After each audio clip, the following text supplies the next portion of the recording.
1, 2, 3, 4, 5. 5 Crunches? Das ist alles? Du solltest mindestens 20 schaffen können. Sie sind viel schwerer als sie aussehen. Und ich gebe mein Bestes. Das ist dein Bestes? Kein Wunder, dass du dein ganzes Leben lang fett warst. Du wirst niemals abnehmen, gib einfach auf. Wie viel wiegst du jetzt? Weißt du, es ist nicht nett, eine Frau nach ihrem Gewicht zu fragen, Klaus. Ja, aber du bist keine Frau. Du bist eher wie ein Elefant, oder ein Blauwal. Du bist für mich nicht mehr attraktiv. Ich meine, schau dich an. Du warst mal so schlank und sexy. Schau mal, ich weiß, dass ich auf der schwereren Seite bin, aber gib mir eine Pause. Eine Pause? Sarah, du bist eine 35-jährige Frau und wiegst 300 Pfund. Das Letzte, was du brauchst, ist eine Pause. Schau dich an. Ekelhaft, fett, wie ein Schwein. Warum bist du so gemein zu mir? Weil du mich getäuscht hast. Wie habe ich dich getäuscht? Weil du, als wir uns das erste Mal trafen, schlank und attraktiv warst. Und jetzt bist du so fett wie dieser Sumo-Ringer. Das ist, wie du mich getäuscht hast. Falsche Werbung. Also, hast du mich nur geheiratet, weil ich schlank war? Wenn ich gewusst hätte, dass du so dick wirst, hätte ich dich nie geheiratet. Bitte Klaus, sag keine Dinge, die du nicht ernst meinst. Ich meine jedes Wort, Sarah. Ich hasse dich, du fettes Stück Schmalz. Ehrlich gesagt, liebe ich dich nicht mehr. Und du liebst mich auch nicht. Denn wenn du mich wirklich lieben würdest, würdest du abnehmen. Aber ich liebe dich, Klaus. Nein, du liebst mich nicht. Hör zu, Sarah. Wenn du nicht so schnell wie möglich abnimmst, werde ich mich von dir scheiden lassen. Du drohst also damit, mich zu verlassen, weil ich nicht deinem Schönheitsideal entspreche? Das ist respektlos und verletzend. Bitte Gott, gib mir die Kraft, mein Leben zu verändern. Ich kann so nicht weitermachen. Am nächsten Tag. Oh, ich habe vergessen, eine Wasserflasche mitzubringen. Hier, ich habe eine extra. Du kannst sie haben. Bist du sicher? Ja, kein Problem. Du rennest eigentlich, während ich hier nur dehne. Vielen Dank. Ich bin übrigens Thomas. Hallo Thomas. Es freut mich, dich kennenzulernen. Mein Name ist Sarah. Schön, dich kennenzulernen, Sarah. Also, ich habe dich hier noch nie gesehen. Bist du neu hier? Ich habe gerade angefangen, in diesem Park zu joggen. Wie du sehen kannst, bin ich ein fettes Stück Schmalz. Also, ich muss wirklich abnehmen. Nein, Sarah, sag das nicht. Das ist keine nette Aussage über dich selbst. Es ist die Wahrheit. Nein, ist es nicht. Wer hat dir das gesagt? Mein Mann. Nun, er sollte damit aufhören. Das ist nicht gut für dein Selbstwertgefühl. Wir kümmern uns nicht nur um unseren Körper, sondern auch um unseren Geist. Ich wünschte, mein Mann würde genauso denken wie du. Er sagte mir, wenn ich nicht abnehmen würde, würde er sich von mir scheiden lassen. Sarah, es tut mir leid, wenn ich zu weit gehe oder unhöflich bin. Aber dein Mann klingt wie ein echtes Arschloch. Er sollte hier draußen mit dir laufen und dich unterstützen. Besonders auf deiner Fitnessreise. Ich habe versucht, ihn dazu zu bringen, mitzukommen. Aber er sagt, es hat keinen Sinn, da ich nie abnehmen werde. Du musst aufhören, ihn dich runterziehen zu lassen. Es geht nicht immer nur darum, Gewicht zu verlieren. Vielmehr geht es darum, einen gesunden Lebensstil aufrechtzuerhalten. Deshalb ist es nicht so wichtig, das Körpergewicht zu verlieren, wie es wichtig ist, einen gesunden Zustand aufrechtzuerhalten. Du bist so unglaublich. Du bist wie ein Engel, Thomas. Ich wünschte, ich könnte dich jeden Tag bei mir haben. Nun, ich bin eigentlich Personaltrainer, also könntest du mich engagieren. Ich wünschte, ich könnte das, aber ich kann es mir einfach nicht leisten, Thomas. Aber danke für alles. Es war schön, dich kennenzulernen. Sarah, warte. Was gibt es, Thomas? Schau mal, ich mache dir einen Vorschlag. Ich werde dich 3-mal pro Woche kostenlos trainieren. Aber nur, wenn du dich verpflichtest, es für 3 Monate durchzuziehen. Das ist fantastisch. Warum würdest du das tun? Weil es mir nicht wirklich um das Geld geht.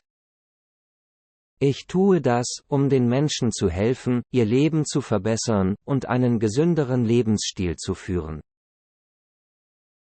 Du bist ein Engel, Thomas. Wir haben einen Deal. Ich werde nicht aufgeben. Okay, wir haben einen Deal. Eigentlich weißt du was? Lass uns heute anfangen. Ich werde mit dir laufen. Thomas und Sarah beginnen 3-mal pro Woche zu trainieren. Sie machen Liegestütze, Sit-ups und Yoga. Und sie laufen jeden Tag 3 bis 5 Meilen. Sarah fing an, das Training zu lieben und verlor viel Gewicht. 2 Wochen später. Dieses Hemd passt nicht. Vielleicht, wenn du Sport treibst, wird es passen. Tatsächlich habe ich vor 2 Wochen mit dem Training begonnen. Mir geht es besser, und ich habe ein paar Kilo abgenommen. Das glaube ich überhaupt nicht. Du bist immer noch fett, und ich kann das nicht mehr ertragen. 1 Woche später. Bitte Klaus, geh nicht. Hör zu, Sarah. Es tut mir leid, aber ich muss gehen. Ich kann nicht mehr hier sein. Wie kannst du uns einfach verlassen? Ich habe jemanden kennengelernt. Sie ist jung, sie ist schön, sie ist alles, was du früher warst. Ich kann es nicht glauben. Und wie ist mit unserer Tochter? Mir wurde klar, dass ich anfangen musste, für mich selbst zu leben. Papa, bitte, ich möchte nicht, dass du gehst. Klaus verlässt schließlich seine Frau für eine jüngere Frau. Sarah ist am Boden zerstört und verbringt ihre Tage mit Weinen. Klaus hat eine tolle Zeit mit seiner neuen Freundin. Er fängt an zu trinken, zu feiern und noch mehr zu trinken. Mit der Zeit fängt Sarah langsam an, über die Trennung hinwegzukommen. Sie fängt endlich wieder an, sich selbst Priorität zu geben. Sie beschloss, ihr Leben zu ändern und weiterhin Sport zu treiben. Auf der anderen Seite erwischt Klaus seine neue Freundin dabei, wie sie ihn mit einem anderen Mann betrügt. Sie verlässt ihn für einen jüngeren Mann. Klaus ist am Boden zerstört. 2 Jahre später. Nun Lisa, warte hier auf mich. Ich hole Donuts und bin gleich wieder zurück. Hey Sarah. Ich habe dich schon lange nicht gesehen. Hey Klaus. Wow, du hast viel Gewicht verloren. Du siehst umwerfend aus. Ich kann nicht aufhören, an dich zu denken. Ich habe nachgedacht, vielleicht können wir es nochmal versuchen. Was ist mit deiner Freundin passiert? Oh ja, sie hat mich für einen jüngeren Kerl verlassen. Aber du. Wie siehst du so gut aus? Der Grund, warum ich übergewichtig war, lag daran, dass ich nie Zeit für mich selbst hatte. Ich war immer so beschäftigt, mich um dich und unsere Tochter zu kümmern. Und der Grund, warum ich so schlecht gekleidet war, um Geld zu sparen. Damit du und unsere Tochter schöne Kleidung haben konntet. Du siehst also, alles, was ich getan habe, habe ich für meine Familie getan. Und dann, als du gingst, wurde mir klar, dass ich anfangen musste, für mich selbst zu leben. Es tut mir so leid für alles, was ich getan habe. Würdest du mir noch eine Chance geben? Ich glaube nicht, aber ich wünsche dir alles Gute. Es war einmal ein kleines Mädchen namens Sophia. Sie war 10 Jahre alt und lebte mit ihren Eltern zusammen in einer kleinen Wohnung in Berlin. Sie hatte eine liebevolle Mutter, die sich um sie kümmerte. Aber ihr Vater war oft unzufrieden und unglücklich. Sophia wusste nicht genau, warum ihr Vater so unzufrieden war. Aber sie wusste, dass es etwas mit ihrer Mutter zu tun hatte. Sophia hatte schon oft genug miterlebt, wie ihre Eltern streiten und schreien. Es gab immer dieselben Probleme: Geld, Lisas Gewicht und Peters Geiz. Sophias Mutter Lisa war eine liebevolle und fürsorgliche Frau, aber sie hatte mit ihrem Gewicht zu kämpfen. Ihr Mann Peter hatte keine Geduld für ihre Probleme und nannte sie oft fett und faul.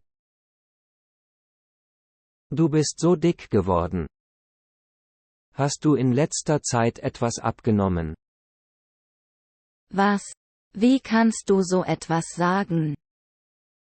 Ich habe versucht, auf meine Ernährung zu achten und regelmäßig zu trainieren. Offensichtlich nicht genug. Schau dich doch an, du hast so viel Gewicht zugenommen. Ich schäme mich, mit dir in der Öffentlichkeit zu sein. Das ist nicht fair. Du hast mich geheiratet, als ich so war, wie ich war. Warum bist du jetzt so gemein zu mir? Weil ich mich zu dir hingezogen fühlen möchte.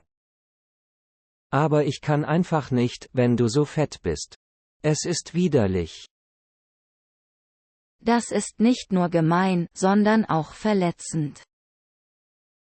Ich fühle mich unwohl und unsicher in meiner eigenen Haut. Vielleicht solltest du etwas dagegen tun. Geh zu einem Fitnessstudio oder iss weniger. Ich habe bereits versucht, diese Dinge zu tun, aber es ist schwierig. Ich brauche Unterstützung und Ermutigung, nicht Beleidigungen. Ich kann nicht zu jemandem hingezogen sein, der so ungesund lebt. Du solltest mich lieben und akzeptieren, egal wie ich aussehe oder was ich tue. Ich liebe dich, aber ich kann nicht einfach darüber hinwegsehen, wie du dich selbst behandelt. Ich will, dass du gesund bist. Ich will auch gesund sein. Aber ich brauche deine Unterstützung, nicht deine Beleidigungen. Auch die finanzielle Situation ihrer Familie war schwierig. Peter hatte einen Job als Mechaniker, aber sein Gehalt war nicht sehr hoch. Lisa arbeitete als Kellnerin in einem Restaurant für einen Hungerlohn. Sie hatte oft Schmerzen und konnte nicht lange stehen oder sitzen. Sie hatte auch Depressionen und nahm Antidepressiva, die ihr Arzt ihr verschrieben hatte. Peter war auch sehr geizig und weigerte sich, Geld für Dinge wie Essen und Kleidung auszugeben.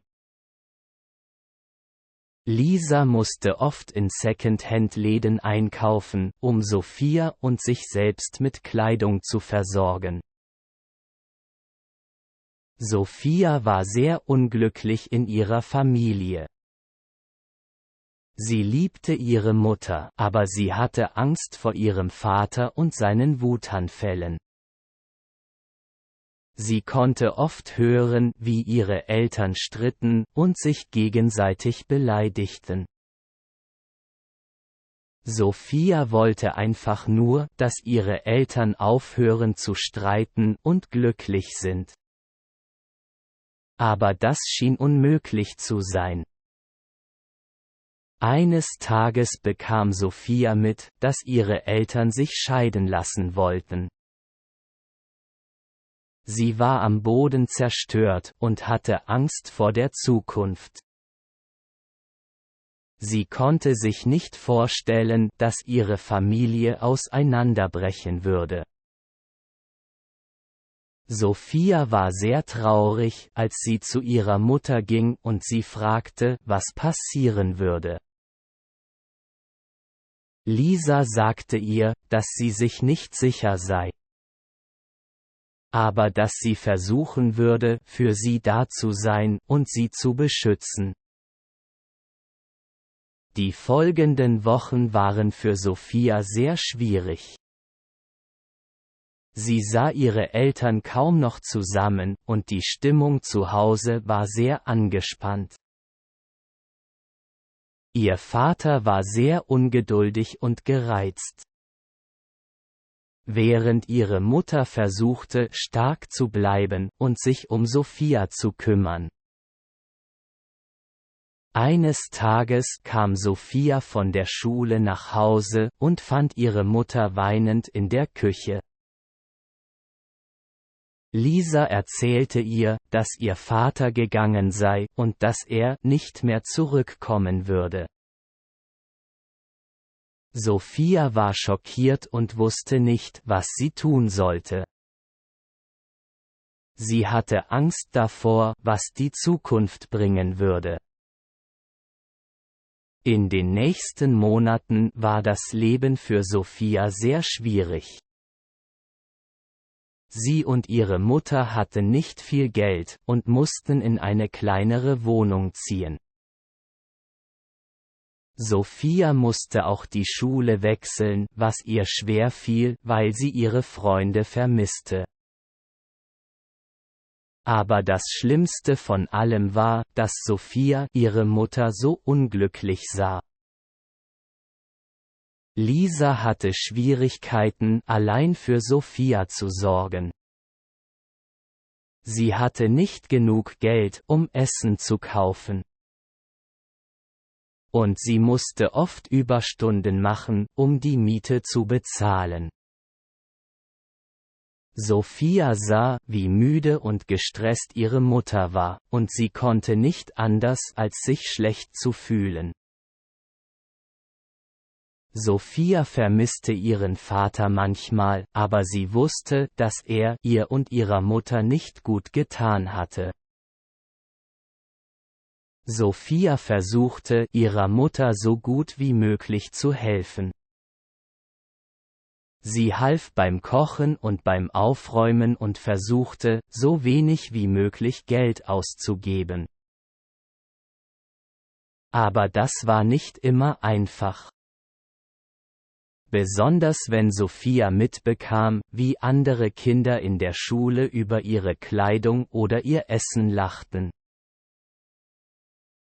Eines Tages, als Sophia von der Schule nach Hause kam, sah sie, dass ihre Mutter in der Küche saß und weinte.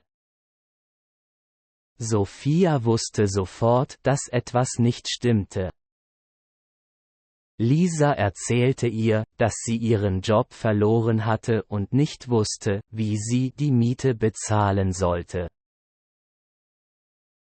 Sophia war schockiert und besorgt, aber sie wusste, dass sie für ihre Mutter da sein musste. Sophia beschloss, etwas zu unternehmen.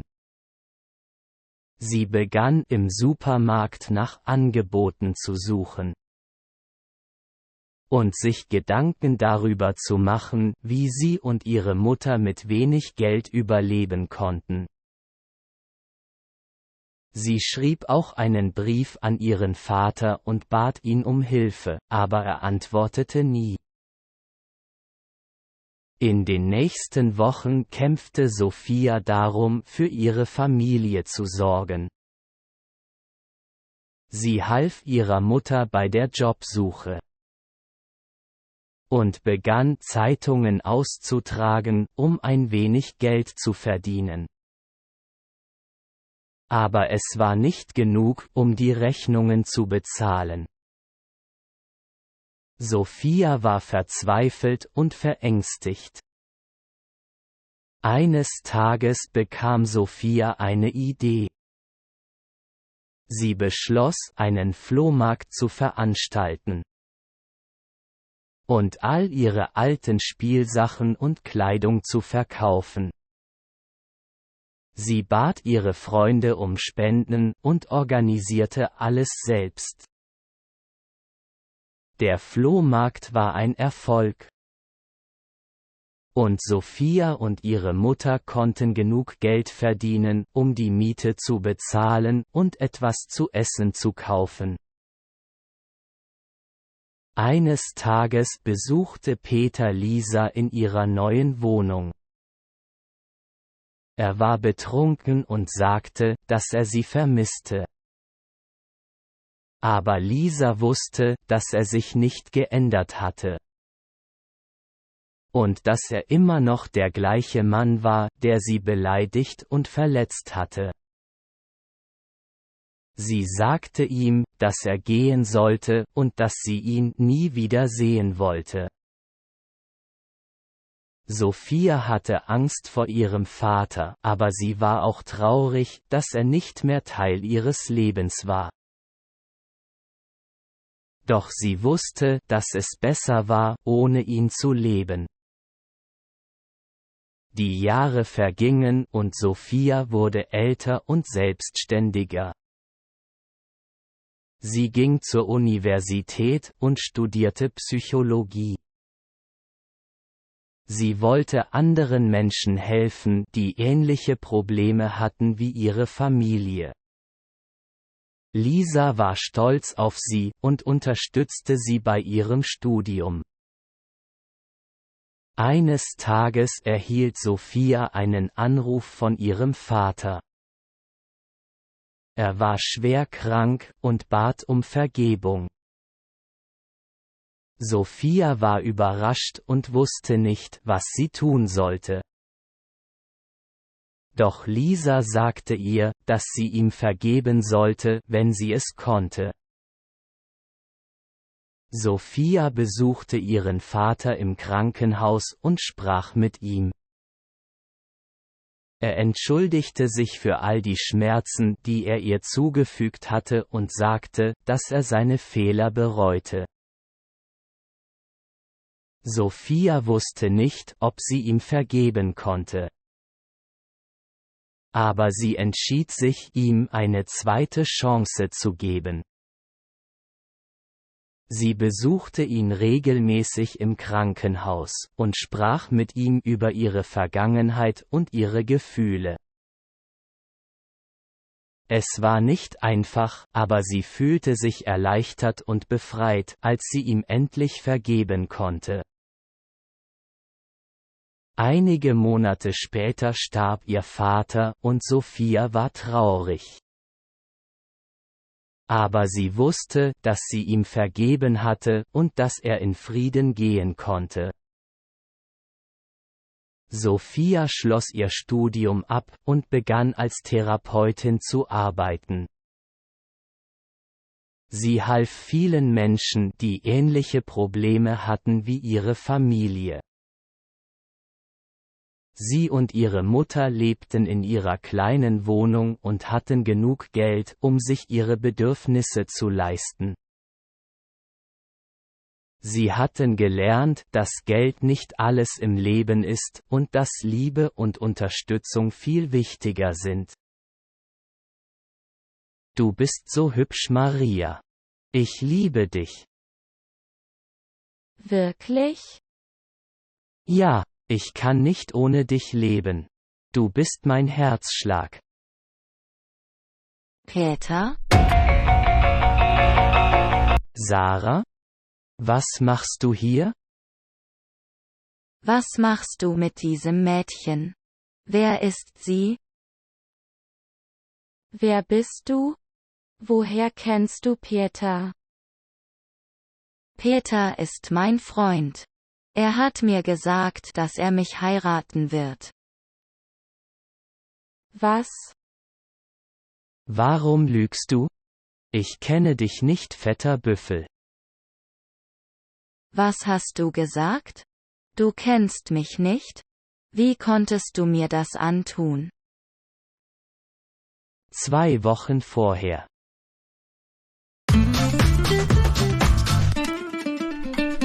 Du solltest diesen Kuchen nicht essen. Warum nicht? Heute ist mein Geburtstag. Ich bin dein Freund. Du solltest mir gehorchen. Weißt du, wie die Leute dich ansehen? Die Leute ist mir egal. Du liebst mich so wie ich bin. Das bedeutet mir viel. Ich liebe dich nicht. Ich bin mit dir, weil du reich bist. Was denkst du, Schatz? Nichts. Alles Gute zum Geburtstag nochmal. Lass mich diesmal die Rechnung bezahlen. Du bezahlst immer die Rechnung. Okay, Peter. Diesmal werde ich dich nicht aufhalten. Ach nein. Ich kann mir dieses teure Restaurant nicht leisten. Was ist passiert, Schatz? Bist du in Ordnung? Es tut mir so leid, Sarah. Ich habe meine Brieftasche zu Hause vergessen. Ich fühle mich so verlegen. Kein Problem, Schatz. Ich bezahle die Rechnung. Danke, Sarah. Ich liebe dich. Ich liebe dich auch. Lass uns jetzt in die Disco gehen. Hast du Spaß? Natürlich. Ich bin mit dem schönsten Mädchen der Welt zusammen. Ich bin auch sehr glücklich, wenn ich mit dir bin. Sieh dir dieses Mädchen an. Sie ist ein Ballon. Nein, sie ist ein Bulldozer. Peter, lass uns zusammen tanzen. Nein, Schatz. Mir geht es gut. Lass uns da sitzen. Aber ich will unbedingt tanzen. Es ist mein Geburtstag. Bitte, tanz mit mir. Okay, Sarah. Es ist so erstaunlich. Können wir einfach nach Hause gehen? Ich bin müde. Okay, Liebling. Was ist passiert, Peter? Ab jetzt sollst du nur Salat essen. Ich esse seit einem Monat Salat. Ich gehe auch ins Fitnessstudio. Du bist immer noch übergewichtig. Ich schäme mich, wenn ich mit dir bin. Warum sagst du das? Das tut mir weh, Peter. Hör zu, Sarah. Du musst abnehmen, sonst verlasse ich dich. Bitte, verlass mich nicht. Ich kann nicht ohne dich leben. Ich werde mein Gewicht verlieren. Okay, das ist gut, Sarah. Ich habe dir gesagt, dass ich die Brieftasche vergessen habe. Kannst du mir 50 € geben, um ein Taxi zu nehmen? Ich muss auch meine Einkäufe erledigen, bevor ich nach Hause gehe, also gib mir noch 300 €. Selbstverständlich, Peter. Nimm 400 €. Hey Schwester, hattest du Spaß? Ja, ich habe genossen. Was ist passiert? Hat dein Freund wieder was gesagt? Ja, er will, dass ich Salat esse und jeden Tag trainiere.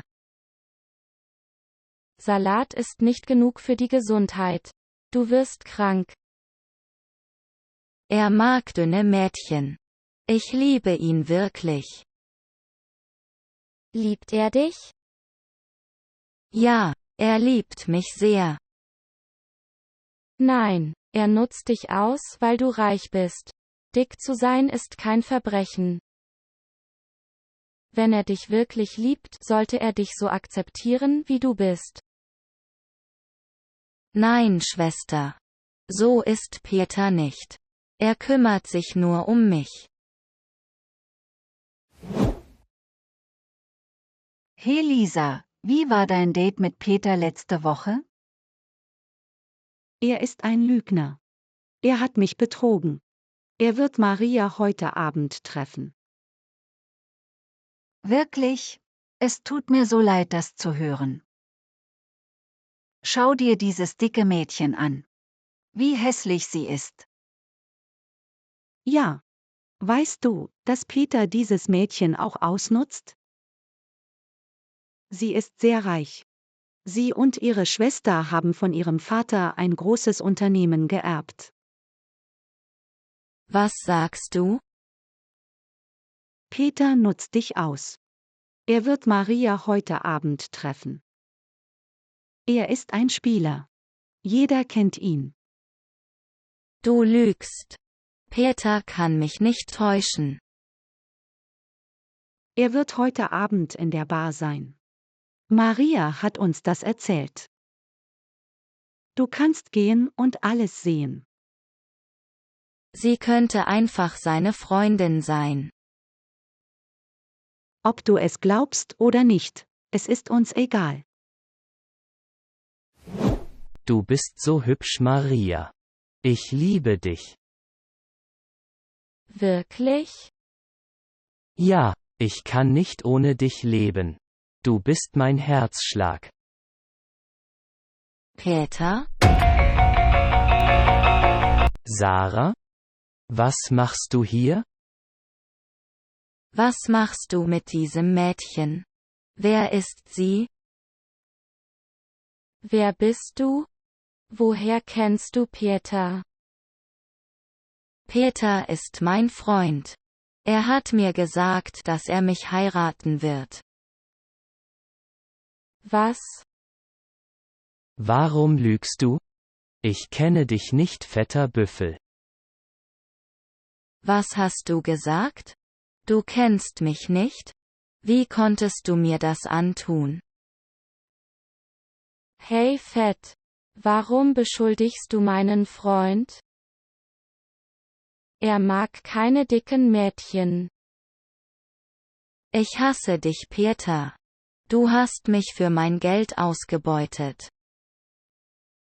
Eines Tages wirst du es bereuen. Hau ab. Hey Schatz, alles ist gut. Bestellen wir etwas? Ja, sicher. Das Essen war sehr lecker. Ja, dieses Restaurant ist sehr bekannt für seine besonderen Gerichte. Peter, ich habe dir gesagt, dass ich eine große Fabrik besitze. Morgen kommt eine Lieferung aus China, aber ich habe nicht genug Geld, um sie zu kaufen. Willst du mit mir einen Partner eintragen und 50.000 € bezahlen? In nur einer Woche verdienst du 200.000 €. 50.000 € sind zu viel. Aber der Gewinn wird sehr groß sein. Bist du dich bei diesem Handel sicher? Ja, dieses Geschäft ist zu 100% garantiert. Mach dir keine Sorgen, Peter. Nun, ich bringe dir das Geld morgen. Ich liebe dich sehr, mein Schatz. Ich liebe dich nicht. Ich beute dich nur aus, weil du zuvor viele Mädchen ausgebeutet hast. Weine nicht, meine Schwester. Peter hat dich nicht verdient. Er ist ein Betrüger. Aber ich liebte ihn so sehr. Er hat mich getäuscht. Er war nicht ehrlich zu dir. Ich hörte auf, Burger zu essen, nachdem er mich darum gebeten hatte. Außerdem esse ich nur Salat, um abzunehmen. Ich habe ihn glücklich gemacht. Ich habe viel Geld, das ich von unser Unternehmen bekommen habe, für ihn ausgegeben. Wie konnte er mir das antun? Das ist sein wahres Gesicht. Ich bin jetzt so traurig. Ich kann meine Tränen nicht kontrollieren.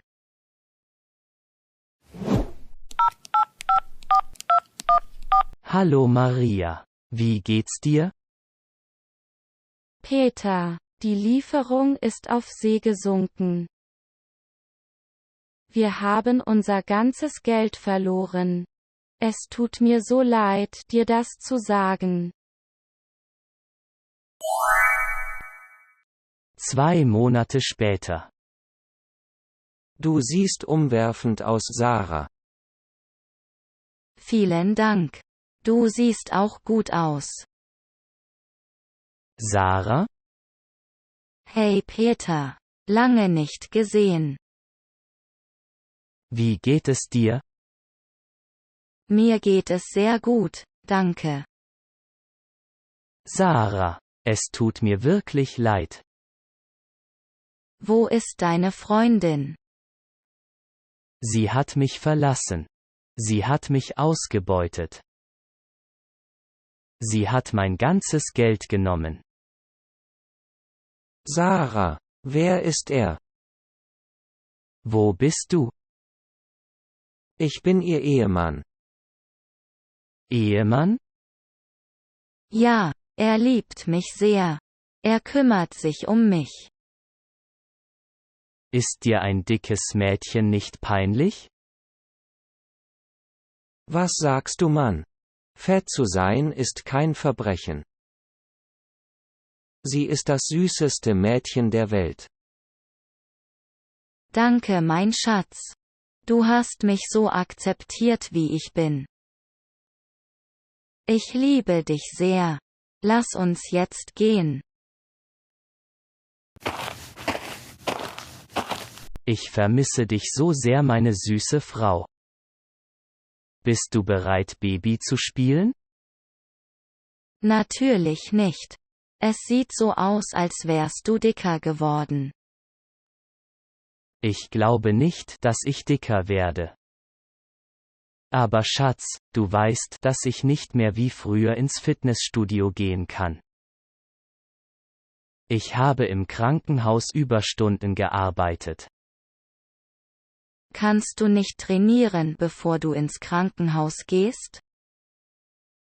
Vielleicht kannst du einen dieser Krebspatienten hochheben und als Gewichte verwenden. Wie kannst du so etwas sagen? Das sind Menschen. Außerdem habe ich dir gesagt, dass ich nicht mehr mit Krebspatienten arbeite. Ich arbeite jetzt für Covid-Fälle, weil das Krankenhauspersonal so überfordert war. Und diese Leute die ganze Zeit brauchen, die ich ihnen geben kann. Ich könnte mich weniger um diese Covid-Leute kümmern. Sie könnten alle einfach sterben, wenn es nach mir ginge. Das ist wie bei der Grippe, aber die Leute reagieren übertrieben. Und hast du nicht gesagt, dass all die dicken Menschen sterben? Es ist ein Dienst an der Gesellschaft, wenn du mich fragst. Nein, das habe ich nicht gesagt, und das weißt du. Was ich gesagt habe ist, dass es Menschen mit Vorerkrankungen am härtesten trifft. Weil ihr Körper so stark belastet wird. Sind deine Eltern übrigens nicht stark übergewichtig? Ja, sie sind übergewichtig. Und ich bete, dass sie Covid bekommen und schneller sterben, und mir einfach mein Erbe geben. Ich habe es einfach so satt, jedes Jahr zu ihren Geburtstagsfeiern zu gehen. Schatz, manchmal, wenn du so redest, weiß ich nicht, ob du das wirklich so meinst oder ob es nur Stress oder so ist. Ich habe eine Idee. Warum lässt du den guten Arzt nicht etwas von diesem Stress für dich abbauen? Ich bin nicht in der Stimmung, Peter. Bist du dir sicher? Es ist ungefähr 6 Monate her, seit wir uns geliebt haben. Geh weg jetzt. Ich habe dir schon gesagt, ich bin nicht in der Stimmung. Okay. Es tut mir leid. Du weißt, dass ich dich und deinen Körper respektiere. Ich werde einfach warten, bis du in der Stimmung bist. Nun, du wirst sehr lange warten. Oh mein Gott. Schatz, es tut mir so leid. Ich muss so schnell wie möglich zurück ins Krankenhaus. Sie bringen eine ganze Busladung Kinder mit Covid aus einem Waisenhaus herein. Als Peter sich darauf vorbereitete, zurück ins Krankenhaus zu gehen, bereitete sich Olga auch vor. Indem sie Männer auf Tinder eine Nachricht schickte und ihnen sagte, sie sollten zum Haus kommen. Was Peter nicht wusste war, dass er jeden Abend, wenn er bei der Arbeit war, Olga würde einen neuen Typen von Tinder kommen lassen, und sie werden zusammen Liebe machen. 30 Minuten später. Auf geht's. 40. Mann in diesem Monat. Noch ein Mann und ich werde meinen persönlichen Rekord schlagen.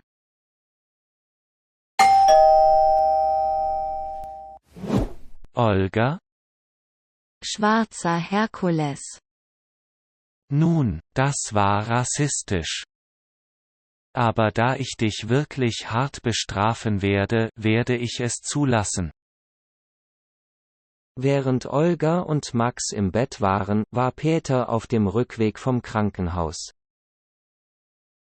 Ärzte aus der ganzen Stadt waren gekommen, um zu helfen, und sie brauchten Peter nicht mehr.